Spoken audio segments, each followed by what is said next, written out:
Mayor, thank you very much for setting up this emergency meeting as part of our webinar series. My name is Hector Gomez, and I am the town manager for the town of Surfside. I'll let you do the introduction as we have other honorable guests.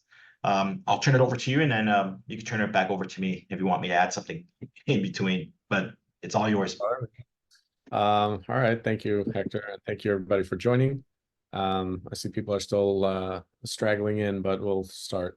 I do want to thank the mayor of Bell Harbor for joining us here tonight for this very lively conversation I'm sure we're going to have. Our state representative is still on the plane. He's landing. His flight was delayed, but should be on shortly, hopefully sooner than later. And I'm sure we'll have a lot of questions answered from our state representative. We're here obviously to talk about the Live Local project in general. There's a lot of concerns from our residents, first of all, especially with the new project that was just recently approved over here between 93rd and 94th and Harding. That was the Kushner project. There's a lot of misinformation, I should say, going around about this project being subject to Live Local and what could be done there. So I think it's very important that we discuss that, what was decided through the plans and what they can and cannot build.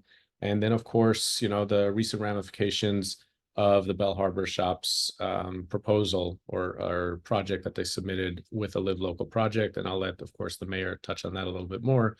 But that is something, you know, we didn't think we'd see here so fast, and here we are facing that. So what is it? You know, what steps is Bell Harbor taking? What steps can Surfside take to hopefully stop this kind of project that would have very, very devastating effects to our communities? And what could be done in the future moving forward, especially, and when our state rep comes, we'll be able to talk about some of the items coming in the glitch bill, hopefully this session, and what's coming up in the future. So with that, I'll turn it over to Mayor Freemark from Bell Harbor. Thank you very much, Mayor Danzinger, and thank you for hosting this webinar here this evening. We in Bell Harbor were surprised a couple of weeks ago to learn of this project. We had no advanced knowledge of that. And I am on the record of stating that the council folks were invited individually to meetings with the principal as well as an architect and an advisor to discuss the potential for a hotel, at which point we were blindsided with the discussion and the presentation. That includes the 4 towers of over 250 feet in height. We were told at that time that concurrent with the meeting with me, they were in the process of filing with the building department, and as such, there would be no need for communications with the residents via town hall or meetings in the various buildings on the Collins Avenue corridor. I was with the village manager, George Gonzalez, for that meeting, and clearly expressed our dismay to that. That was followed last Tuesday by a council meeting, which we took to the Seaview Hotel and had over 200 folks in attendance. Mayor Danzinger appeared as well and spoke regarding his perspectives of the project, which were very meaningful and very well received.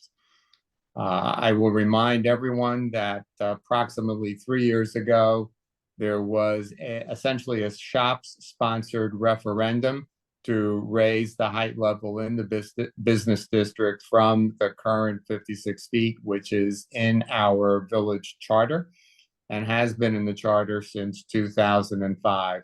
And that was defeated by approximately a 90% no vote on the part of the residents who voted. We are on record as saying that our view very clearly is that this project as proposed is a perversion of the Live Local Act, that it is designed to essentially create a hotel as well as higher end units in addition to the 240 workforce housing units, never defined as affordable housing, but workforce housing units that they are proposing on the property. At the council meeting last Tuesday night, the council authorized myself to work with the village manager and staff to take all actions necessary to protect the interests of Bal Harbour Village. And we waived our internal caps on spending commitments, and will of course report back to the council as those determinations are made. We are in the process of identifying legal counsel to represent the village. We have identified lobbying counsel in Tallahassee to represent our interests, and are also in the process of identifying other experts and counsel to work with us through these efforts. Weiss Sirota is the village attorney, and they will clearly be a part of this effort as well. The manager and I have begun work in earnest in order to take whatever steps are necessary to protect the village, and we will report back as we are able to and as we move forward. We will clearly take all of our actions in compliance with the rules and regulations that are then currently in place. We do not believe that the project as presented complies with Live Local for various reasons. And we are determined, based on the direction that we are receiving from virtually all the residents of Bal Harbour. And to put it into some context, I had more calls and contacts from Bal Harbour Village residents within the first 24 hours after this announcement was made than in the 7 years prior that I've been on the council. And this has got everybody angry and everybody up in arms. And with that, I'll pause. All right. Thank you, Mayor. And again, I want to thank you for being here. I know the mayor shifted around some things tonight to be here with us here.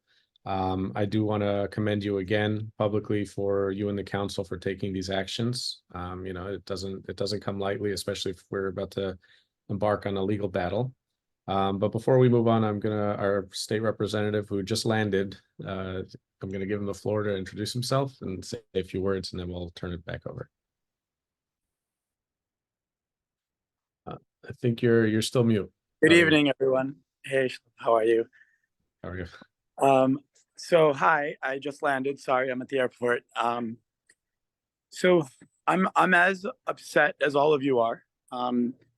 I think for, you know, a long part of time, we've been somewhat isolated for our voice in Tallahassee, understanding kind of the needs of our district and the harmony that we need to create. One thing that confuses me is this bill was unanimously supported.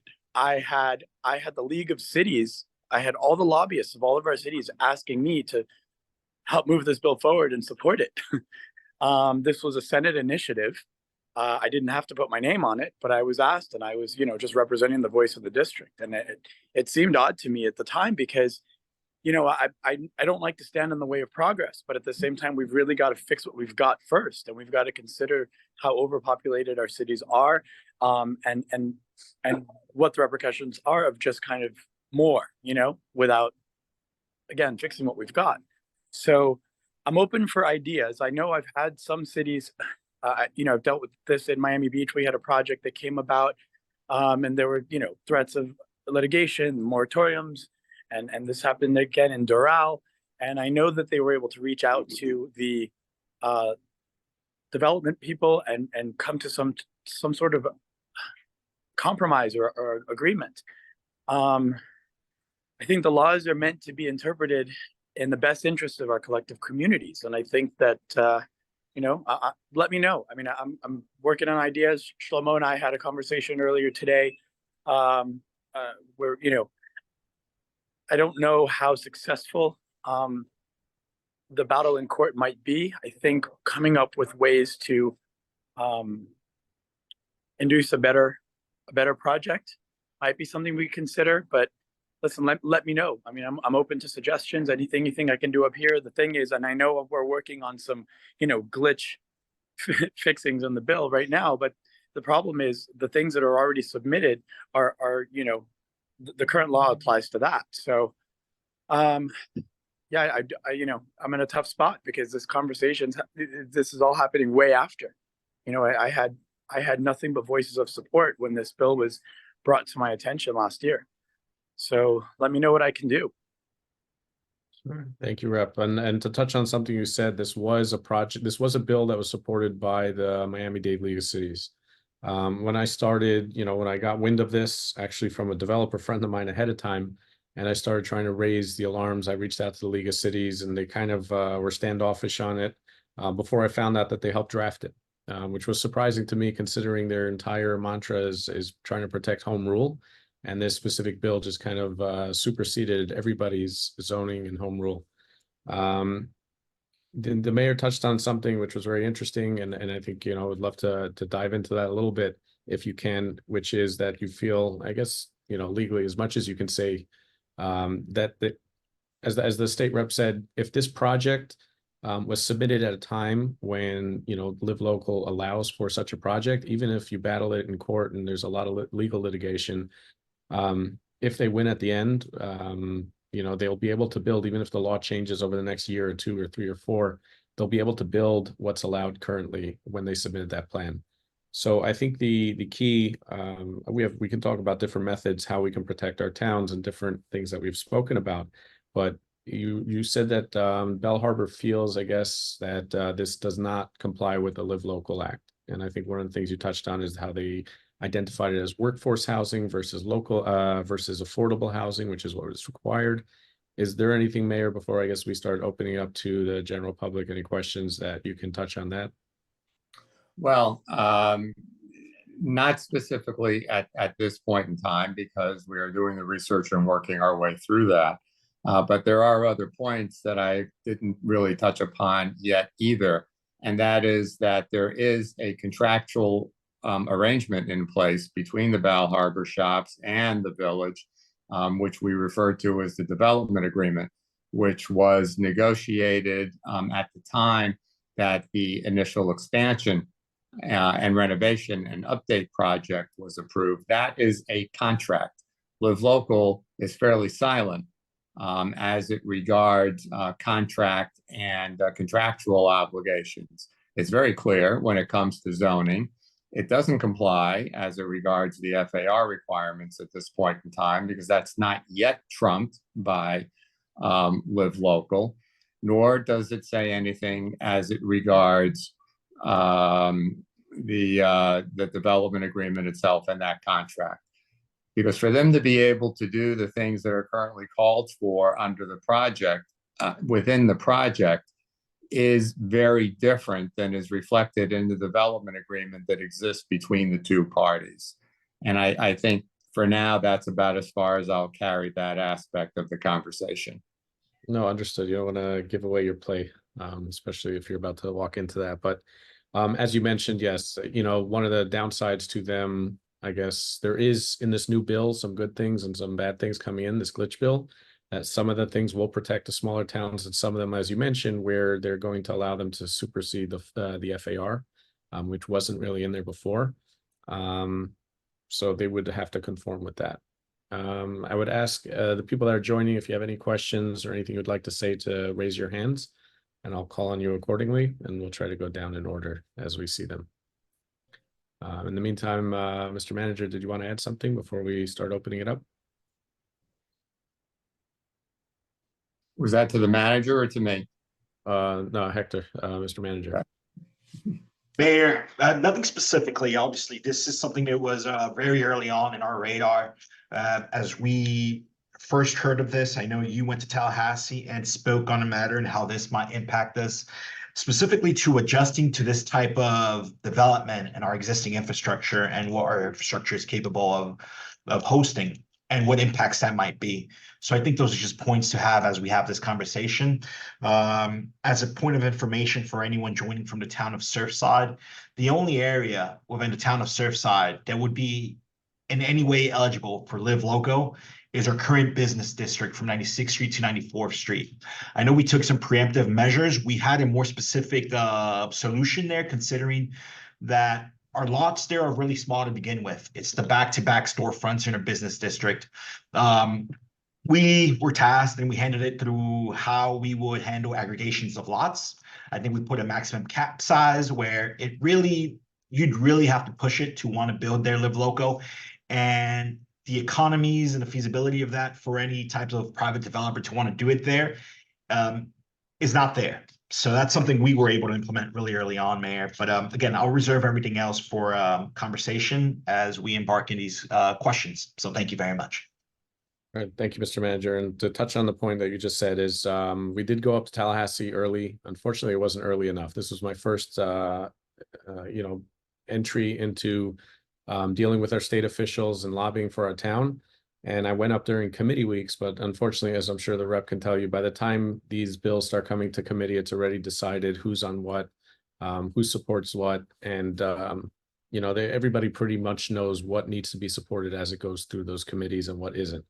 At this time, which is why over the last year I went up early, as the rep can tell you, I was up there before committees even started. So as they're starting to put their ideas and formulate things together, I started, putting little things in their ears ahead of time. But yes, as the manager said, our only area that we surveyed for, and we surveyed pretty early, once this bill went out, we try to assess what is at risk in our town. And we sat with the land use attorney of the town, and the only thing that we had at risk is our downtown area. That is the only place that is zoned for mixed use, commercial, sorry. The town of Surfside currently does not have any mixed use, which again, to touch on the recent Kushner project, is not mixed use according to our zoning and is not subject to live local. They cannot build higher than the 40 feet that is currently allowed. And for the downtown area, what we did is, I did not want to take the approach to fight this legally and go in for referendums, or not referendums, but to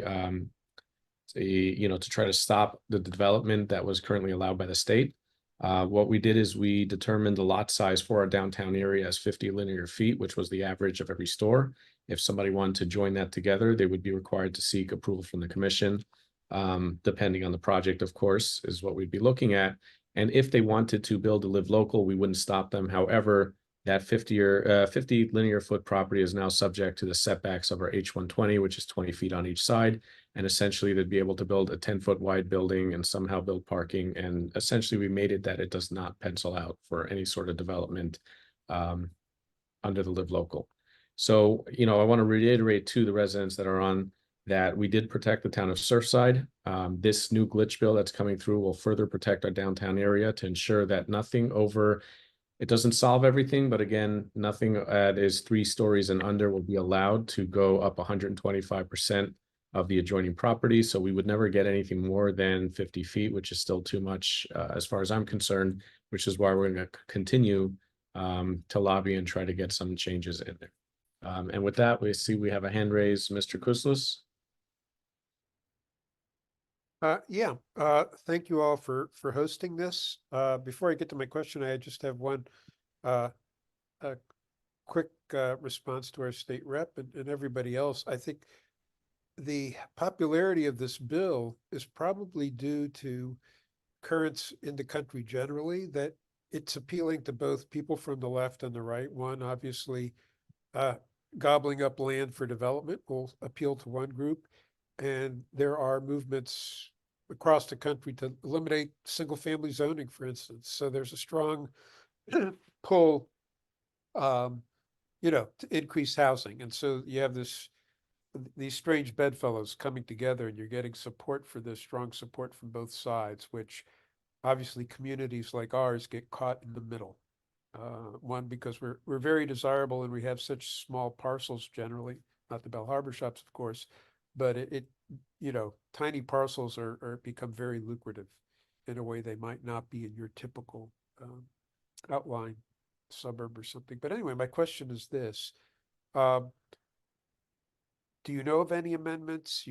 I've heard some spoken of. Any ideas out there that either make this law in a future amendment more developer friendly, i.e. close some of the loopholes, like throw FAR into the mix and setbacks and all that? Or are there any amendments that strengthen the rights of communities? Thank you. George. So, I guess that's what we're here to work on, right? Let's put something together. But the problem is, it's not gonna change what we're dealing with today.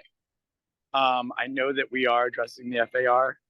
I know there's a couple of other. Sorry, I don't have the bill. I literally just got off the plane. I've got to pull it up. But we can continuously improve this, and I look forward to putting some language together. I know my office has some different variety of stuff that we put in with drafting. We're waiting to get that back to see what it looks like. Unfortunately, the deadline for filing that is passed. So what we're going to try to do is whatever we can get like in the committees or on the floor and attach those amendments going forward.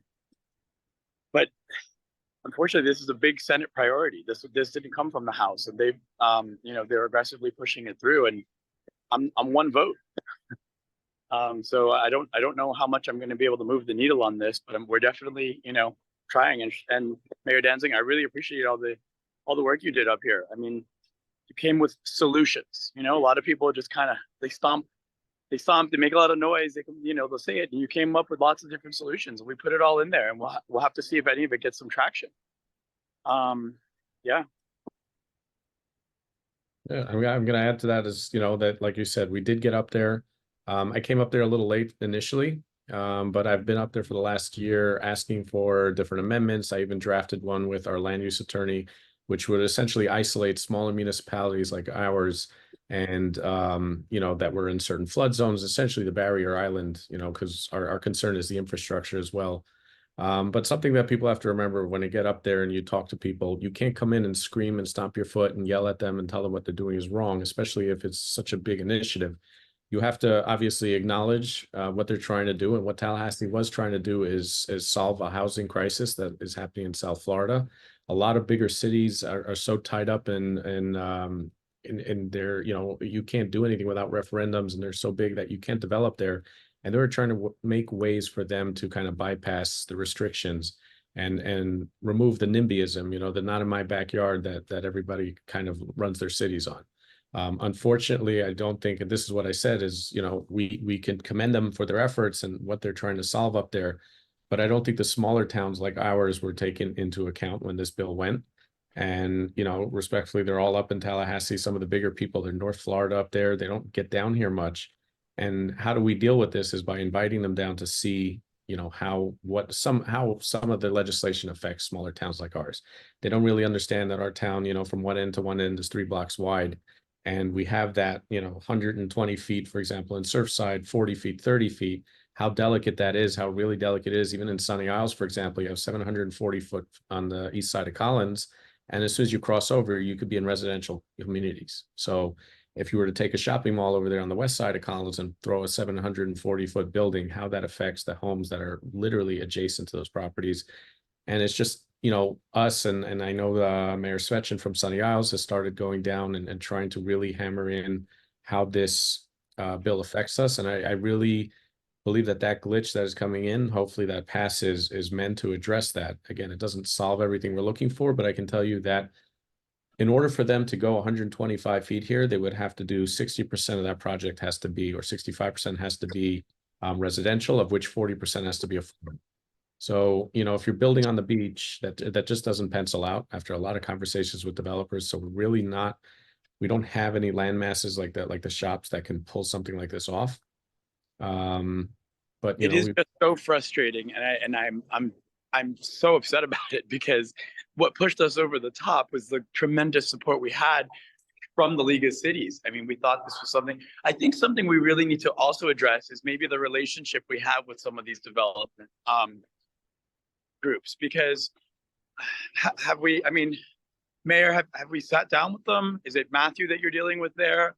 I had left a message at his office today, but I was right before I got on the flight, just to see if he would be willing to sit down with us and see if we can come up with some sort of understanding to make this better for the town? Or is it just everyone lawyered up and it's a standoff? Is that kind of where we're at? What I have reported on in the public record, and I will repeat it for everybody's benefit, is I was asked, and my fellow council folks were asked to individual meetings with Matthew, their architect, and a representative advisor that he has hired. I had our village manager, George Gonzalez, along with me. The agenda for the meeting was to discuss the hotel. At the meeting, we were shown the proposal with the 4 towers on it. And when I asked the question of when are they going to call a town hall, as well as have individual meetings in the buildings to socialize with the residents, I was told that no further communication was necessary because this is purely an administrative matter and there was no need to speak to anybody else. There was no discussion to be had. This is going to be litigated. I want to be very clear about that. I received the letter last Tuesday morning in advance of our council meeting that evening and was told that they were unable to attend. Both the manager and I had encouraged them to attend the meeting and face the residents. We were told that they were unable to attend, and we were told that unless we completely cooperated with them, they will be in court. We are going through the review process. We know the rules. We will follow the rules, but we are very clearly preparing ourselves for that. I do not believe that there is any further dialogue. I will also put this in the context of, for the past 7 years, this council has gone out of our way to work with the shops in a cooperative manner as they have moved through the development agreement at a project that is currently 2 years late. Yes, I know that COVID took place. I'm in healthcare. I know that extremely well. That COVID took place, but the village has been remarkably cooperative. I would say we have bent over backwards to be cooperative with the shops, to work with them in meeting their business needs as they're moving through this expansion. And this was our reward for it. What about, have we considered assessments? I mean, we're going to need, it's just not sustainable, right? We're going to need bigger police force. We're going to need, get them to fix the infrastructure. Have we considered anything like that? Or is this stuff, am I coming in too late on that? Have you already addressed that? No, but I'm going to give you a 2-part answer to that. First of all, we are now within 2 weeks of having learned about this. And we are in the process of working our way through that. And quite frankly, there are a number of things that we are looking at, that we are working on, that I'm not going to discuss in a public forum. All right, well, let me know what else I can do. You're very reasonable. I'm surprised at how this is, progressing, and I'm hoping we come to some sort of agreement and compromise here. Well, and also just for the benefit of everyone on the phone, so that you don't have the wrong impression. For 15 years, I've been the CEO of Miami Jewish Health here, and Miami Jewish Health runs an affordable housing campus in Broward County. We also, as a nonprofit, treat the poor, we treat the indigent. So I completely get it in terms of how affordable housing works. It's an important aspect of our business. And I would also say that the village of Bal Harbour understands its responsibilities to the community, because on a yearly basis, we voluntarily contribute $50,000 to the Homeless Trust, which we're not required to do, but we recognize that we are part of this greater community and we all are in this together. I think an issue that you know, that a project like this has is on our infrastructure, right? As you mentioned, it's our resources, our infrastructure. A project being proposed like this is, it seems like it's, you know, at least 1/3 or almost doubling the residency of Bell Harbor, which means it's going to put a strain on our the water main, the sewer, you know, policing, staffing, roads, and these are all legitimate, you know, impact fees that could essentially be levied against development. You know, and it really just has to be assessed. And I think Surfside also, as a neighboring and a border town, you know, those are half our roads going, you know, into Surfside, coming back and forth. That's another avenue we can discuss and figure out, because that's a very viable way to discourage some of these projects. Again, you know, I'm sure you have your things that you're fighting on, but one of the ways you can, you know, discourage it is just really do an assessment. And I've had this conversation in Sunny Isles, because putting, again, a 740-foot building on the west side of Collins would be detrimental to the infrastructure that's existing, and requiring a developer to go ahead and redo everything just may not be palatable for them to go do. What I'm going to do is I'm going to open the floor. We have a hand raised. Well, Mrs. to that point, Mr. Mayor, to that point, and I'm very happy for this webinar, because it's important to note that all three, Surf Bow Bay, all three communities are going to be impacted by this. As an example, and I'm not ignoring the point regarding assessments or anything else, because those are the types of things we're addressing, but their staging area right now for the expansion is what's known as the Fairfield property, just north of the Bal Harbour shops.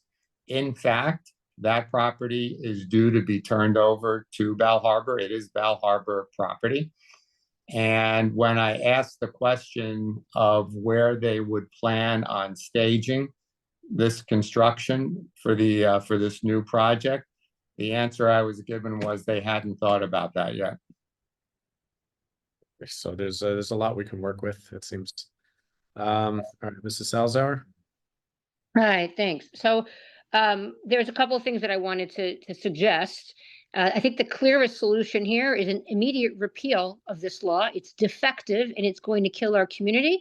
I think that all of our elected officials should be only supporting an immediate repeal. That's what you do when you realize that something is defective, whether a product or a law. The second thing that Surfside can do is apply a construction moratorium immediately. And the third thing is to gate the community. And anyone who doesn't support those three items is effectively just slowing this down instead of actually taking a stand. The assessment, the cost, that's a drop in the bucket for these developers. I also am concerned about the conflict between Weiss Sirota representing us and also representing all these developers. Some of our attorneys that work for the town are also representing these developers. It's a conflict. You know, you can't build a Chinese wall high enough to prevent that conflict. And so I think we really have to look at what's going to protect our residents. I know that I was at the meeting where we were trying to set some limits on the downtown area, and there was a change to the way it finally passed. And unfortunately, Publix, the building that Publix is in, sort of is an area that is ripe for this. And that's something that I confirmed with our attorneys after the meeting. And that is something, whether it was intentional or not, that's what happened as a result of that meeting. And then for the 9300 property that is currently just FEMA mixed use, the lobbyist told me afterwards that no one has a crystal ball, and that, you know, Tallahassee could add that. They could say mixed use for FEMA or zoning, and then we're in trouble. As well as, even though this developer does not have the intention of exploiting it as live local, that doesn't mean that the next developer who buys it will. So other than really to stop this would be repealing it, construction moratorium, and gating our community to make it as hard as possible for people to use Surfside as just a thoroughfare or a highway to get to Bal Harbour. If I could ask the members that are online today, if you could write your senators. Again, this was a Senate priority, so we really got to we've got to address this on that side. It's not a House priority, and we're modifying stuff here, and we have to kind of match language with them, and we're having our own pushback. But we really need to get the Senate to understand this, and if we can, we probably should get the League of Cities involved and get them to maybe reconsider their position, because since it's inception, I've only been in conversations where there's conflict, and I certainly that's not the impression I got when I was asked to support this by the South Florida League. So, but yeah, we could use some help on the Senate side. Again, it is a Senate priority, so we're a little bit, our hands are a little bit tied on the House side. Yeah, so I will say, oh, sorry. No, go ahead. No, keep going. I Sorry. insist. Oh, finish up, please, Mr. Rep. That was it. I was just going to say it would be a big help. All right, yeah, like you said, this was a Senate push. I've been sitting with the Senate President, Catherine Pasadoma's office to try to, get some of these things across. I've even had a rep ready to put in an amendment for Surfside into one of his bills that would touch on Surfside specifically. But again, we need the approval by the Senate President. There is leadership out there. There's a process and there's a way things work in Tallahassee.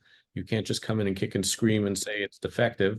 I can tell you right now, if I walked into that office and screamed that your bill is defective and you don't know what you're doing, that would have been the last meeting I ever had. But instead, we were able to be there over the last course of the year, put ideas into their heads, keep the conversation going. And because of that, we have some of the items that we do in the glitch, and that is the process and the way you do things. Just to address some of the comments, I guess a moratorium is not going to work. Essentially, I know people scream about that after the Champlain. You can't just throw a moratorium. There's going to be a lawsuit. And then eventually when the lawsuit is done, they can still build to what it was when they put forward a project.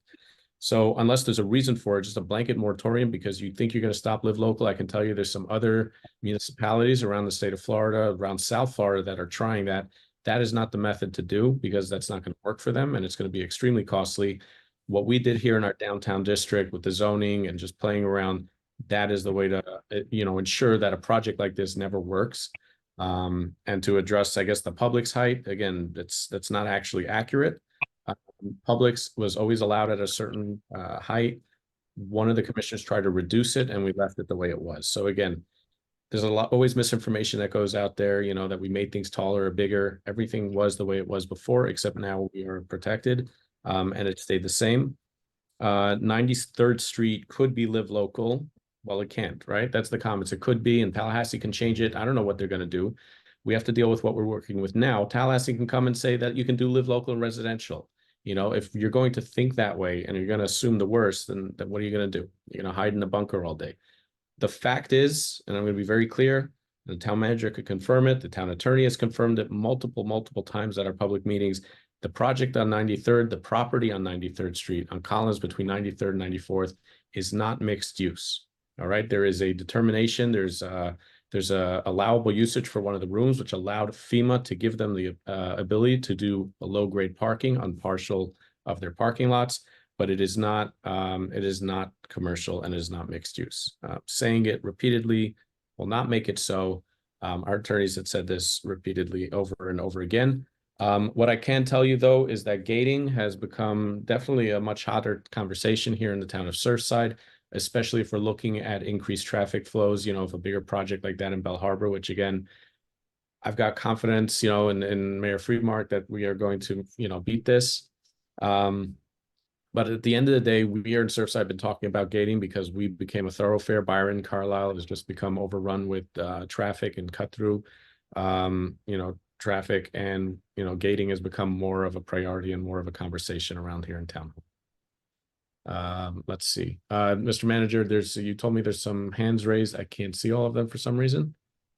Mayor, absolutely. I received a few texts and I just like to acknowledge that I did receive them. And if it's okay, I will go ahead and allow those speakers to speak. The first one was Clara Diaz-Leal, and the other one was Mr. Zomper. And Mark Bloomstein, he has his hand raised. So, but I did not see the other two's hands go up. It's odd. I don't know what's happening. It raises and then it goes back down. So it's a glitch and we would have to address that. But I have acknowledged their text messages. So if it's the will of this let me panel, see. I'll go ahead. I'm going to allow Clara for now.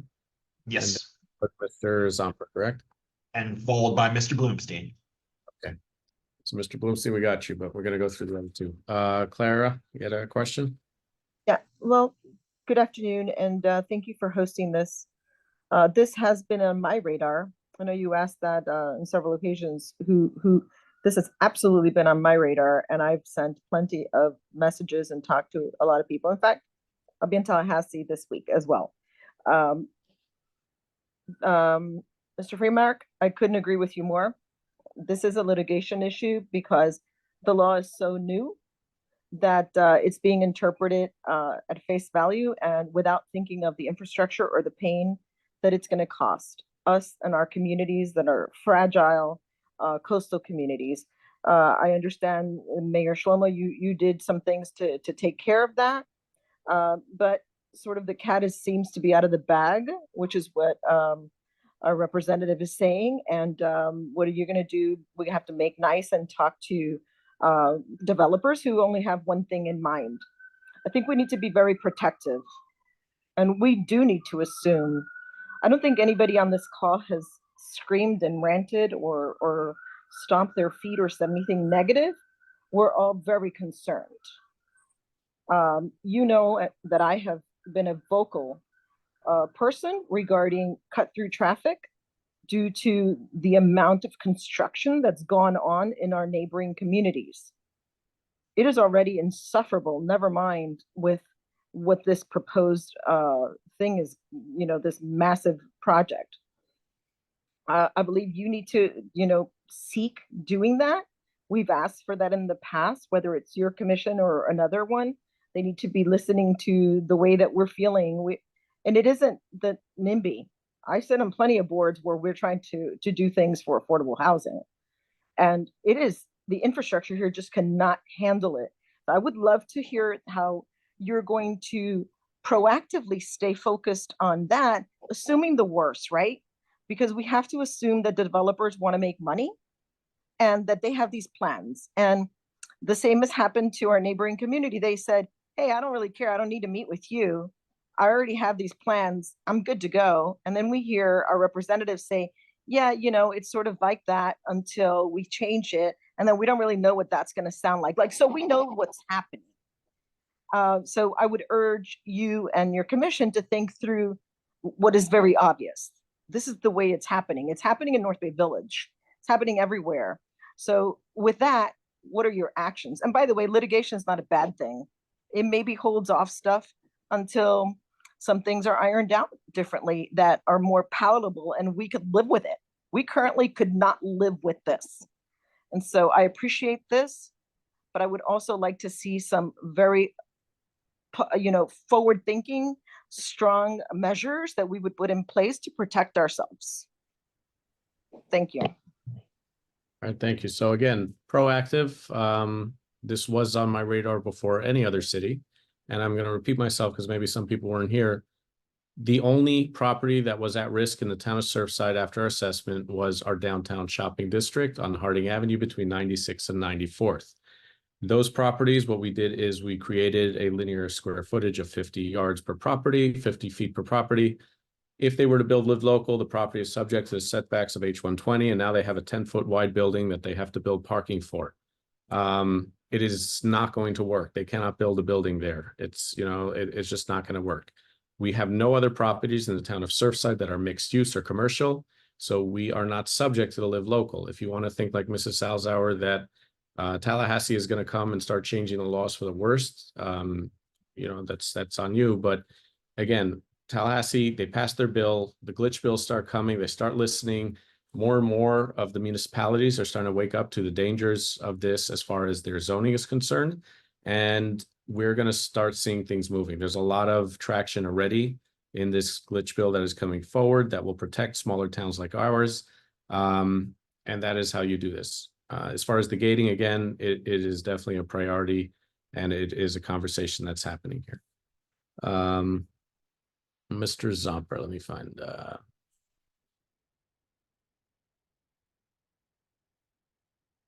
that Jeff's iPad. Let's see. That's me. Thank you very much.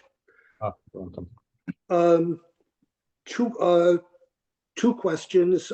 Can somebody explain, for those of us that don't deal with this very often, what FAR is and whether this proposed fix of the law is going to take away whatever protections the current FAR gives us for not having the live local. And the second question is, if the commercial and mixed use under live local includes 94th to 96th Street, wouldn't a lot the size of Publix be a prime spot for them to build a large building? That's all I have. Thanks, Jeff. Mayor, you want to touch on anything? Well, the FAR is the fixed area, is the floor area ratio. And while I don't have the specific numbers in front of me, the floor area ratio that's provided for in current code here is significantly lower than that which would be required with the new construction that they have planned, which is somewhere down the road.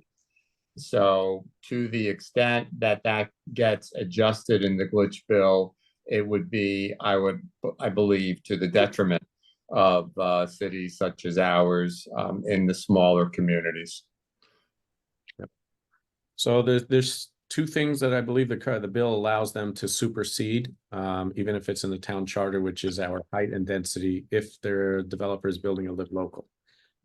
This new bill is actually allowing them to supersede the FAR, which is the floor area ratio as well. So this is obviously not something beneficial to us. But as what you were saying with Publix, yes, I think Publix, as what we put in place was the 50 or linear feet. The only property that was kind of at risk was Publix, because that is a large enough parcel for them to still come in and do the 20-foot setbacks and still essentially build something 12 stories up that would, that could be sustainable. Two things. Number one, Publix has never ever sold property that they've ever held in any city, as far as I know. They're not into that. But the other thing is also what this bill is going to fix is that even if somebody were to purchase Publix and want to build a live local project, they still would not ever be able to go up past 125% of the neighboring property, which is still 40 feet, I believe. So you would never get a 120-foot building on Harding. Now, this is still bigger than what we allow because it's an extra story. But again, this is just the beginning. This is how you see these things work. Somebody puts forward a bill, and then the next session we start addressing it. They start hearing the feedback and they start fixing it. And that's what we're going to be going through. And this is why, again, relationships with our state officials, rather than running at them and telling them what they did is terrible, is, try to figure it out together, how to do something. Our state rep, we're his district, but he's also got Miami Beach, which is, ginormous in comparison, and many other cities within his district. So being able to sit down with them and have this conversation and let them know what it is and how these things affect our smaller cities is important. We've got Mr. Bloomstein.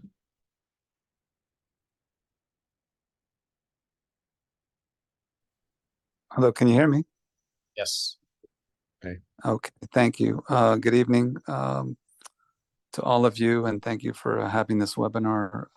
My question first is to Representative Basabe. I heard what you said earlier about how this was all supported through the League of Cities, etc., and is what led to your support for this bill. Now that you've seen the consequences of the bill in both Miami Beach, I believe it's the Clevelander that submitted a site plan or some kind of project, and now in Bell Harbor with the shops, are you willing to go on record and support either an exception to smaller communities like Surfside and or historical areas like South Beach to accept that out of this act, or some other method to preserve the small town character of cities like Surfside and Bell Harbor? And go ahead. So I represent all of you, and this is what you're asking, and it's something I agree with. So sure, I even think we can go one step further and start drafting some local bills and try to push those through next session. But again, I'm one vote in something that is listed as a priority. So I don't want to mislead anyone into what on this specific issue, the extent of what I might be able to accomplish. Because this is something that was lobbied literally well underway when I got in here. So, but yes, I'm with you guys. So again, All right. I'd love to get our senator on board with this as well. See what they can do. I appreciate that, You said Representative. you had And a then follow-up? I do. This is more directed at Mayor Danzinger. Now that Bell Harbor has, through its mayor, gone on record to state that they're going to be fighting this proposal and, if necessary, litigate and challenge it, what is side's position with respect to any support and or joining in that litigation? So as the mayor said, I did go to the Bell Harbor Council meeting to show support and appreciation for their proactive measures, and also express support from the town of Surfside because we are obviously directly affected by a project like this. As far as litigation, we'd have to bring it up before the commission. I'm still just one vote on that. And we have to have that conversation, right? What is the strategy and really get in together with that. But of course, this is, even though it's taking place in Bell Harbor, it directly affects Surfside. It might as well be being built in Surfside just because the traffic in and out of that building is going straight into Surfside. So of course we are going to do what we can. And as we mentioned, there's other aspects that we can do, and there is gating, right? I know the mayor and I, and from Bay Harbor even, we want to start addressing the lights and just make it, just not stop making everything so easy for them. That light on 96th Street really put a strain on our traffic patterns already.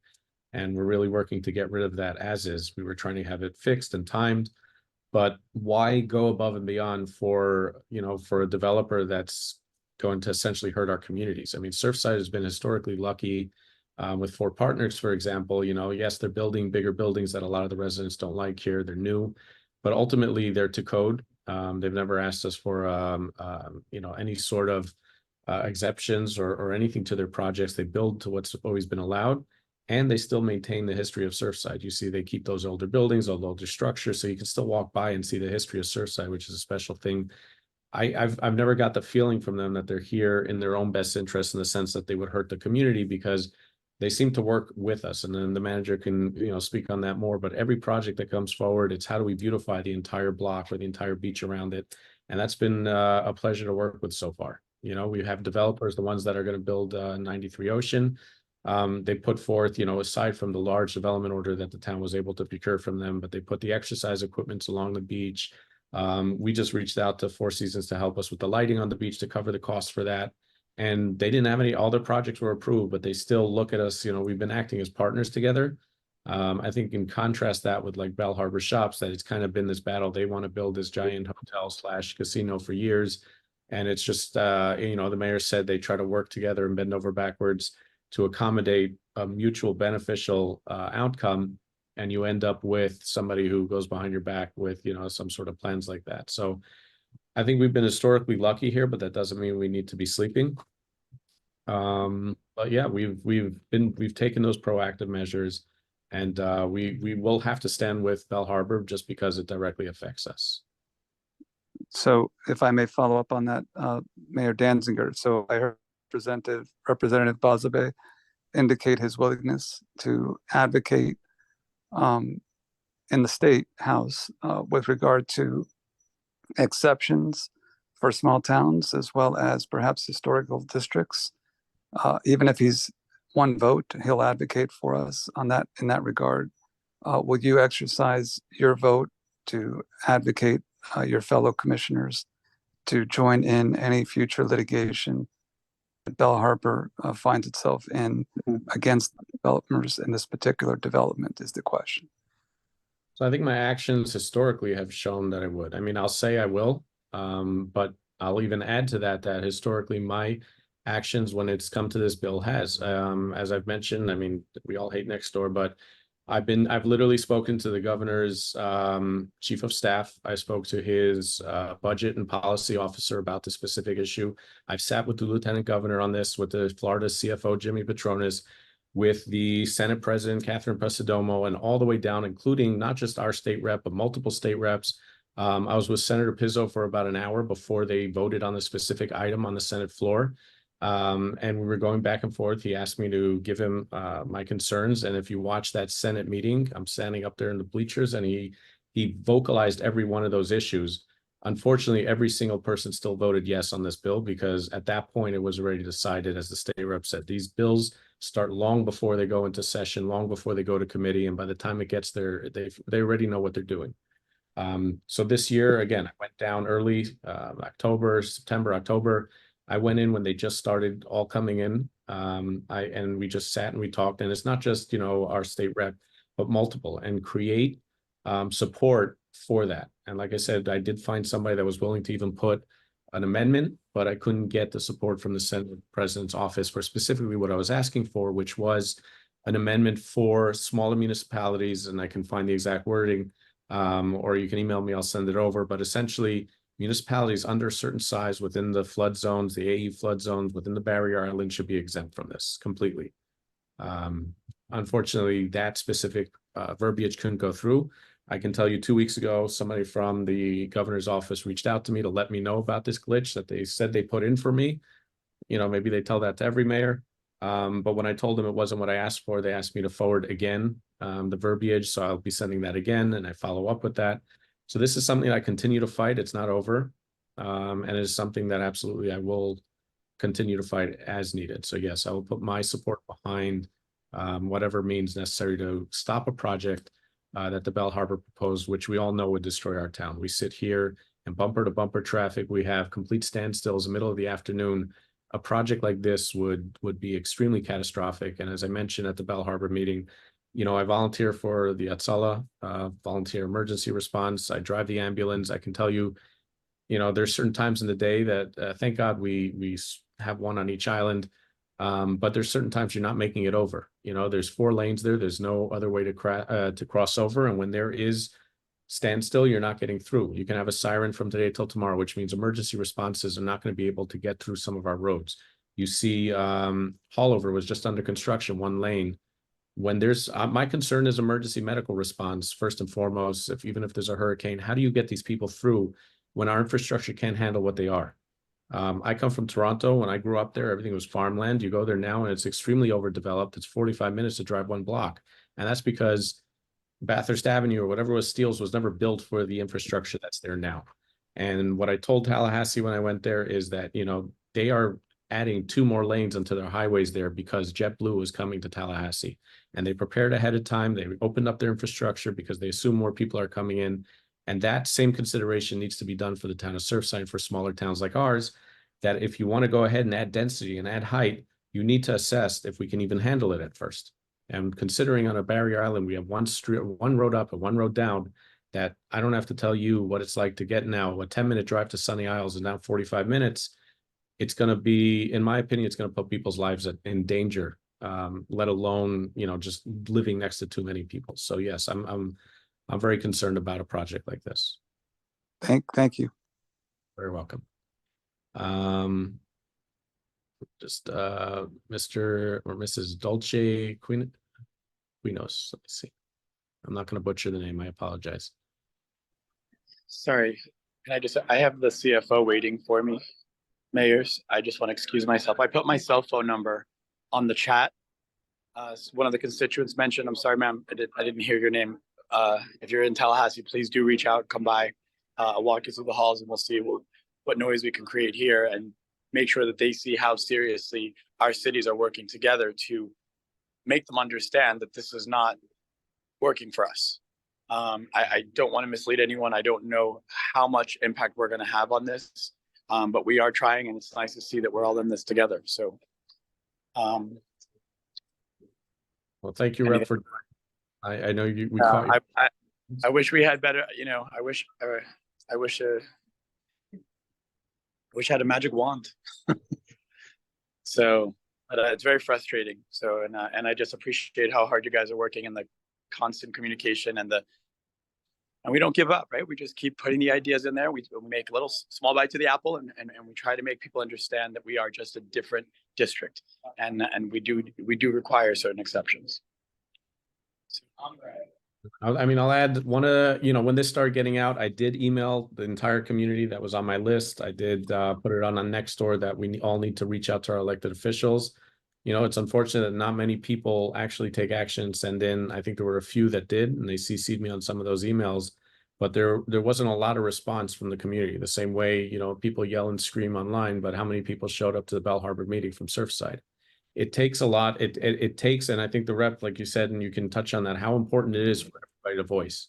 Yes, we're the representatives of the mayor of the city, and when I go out there, I representative, but if they don't have those emails, if they don't hear from the residents themselves, it's still just one voice. And I can't stress enough how important the writing your senators and representatives is. And I do suggest the handwritten letters, put them in the mail. The emails, they just get sifted through. But the handwritten letters do work. Help me represent our voice better here. And we're active. So anyone who comes up to visit, we'll go through. You'll meet with everybody. They'll understand our position, and we'll do what we can in the meantime. But thanks. This was a great webinar. Nice to see you all. Have a good night. I appreciate your time. Thanks. We have a speaker, Dolce. All right. Let's see. Mr. Bloomstein is hands up as well. Mr. Bloomstein, did you want to say something else? I see your hands up. No, that should have been taken down from the last one. Thank you. You're welcome. Mr. Manager, do you see any other hands up? I don't have anything else here. I have one last hand up, and I believe that should conclude for us the public segment. Mayor, that's Joel Bloomstein, and he just raised his hand down. So, oh, that was me. To you. Okay, it's the wrong one. Sorry. So I'm gonna. Yeah, sometimes we try to unraise and raise as panelists. So, hello. So then in that case, Can you Joel, hear me? what's going on, sir? Am I able to ask my question? Yeah, Sir. Okay, thank you. First of all, thank you again for doing this. I really appreciate it. And I just had like a administrative question, logistical. Is there any way we can maybe have a follow-up meeting like this with the state senator and maybe with Fabian as well, just to keep the momentum going on this? I can definitely ask them and try to coordinate something. Actually, and the mayor of Bell Harbor will attest, we started putting this together, and I reached out to them on Friday, and I appreciate that they rearranged things at the last second to be on this call. I felt it was important. So definitely we can, reach out and try to do a follow-up with our state senator as well. Thank you. You're welcome. Mayor, do you want to close out? I very much appreciate you hosting this and the participation from the residents, and look forward to future participation as well. You're all invited to attend the Bell Harbor Village Council meetings also. This will be a standing agenda item on all meetings going forward, and we're much stronger together. So very much appreciate it. Thank you, Mayor. And again, I want to thank you for those proactive measures and express support again as we're here. Thank you for joining today and reshuffling some of those some items that you had today. This is very important. Thank you. And thank you, Mr. Manager, for being here at this hour for the residents. As always. Yeah. Thank you, guys. And thank you, everybody, for joining, and have a wonderful week. And we'll try to follow up. If I could coordinate with our senator, maybe I can bring a few more in that were actually more involved in the bill, because as our state rep said, they were just kind of there to show their support, but there are certain authors of this bill, and I'll see how many I can get on here to maybe get a lot more information on this. All right. All right. Thank you, everybody. Have a good evening. Thank you, Mayor.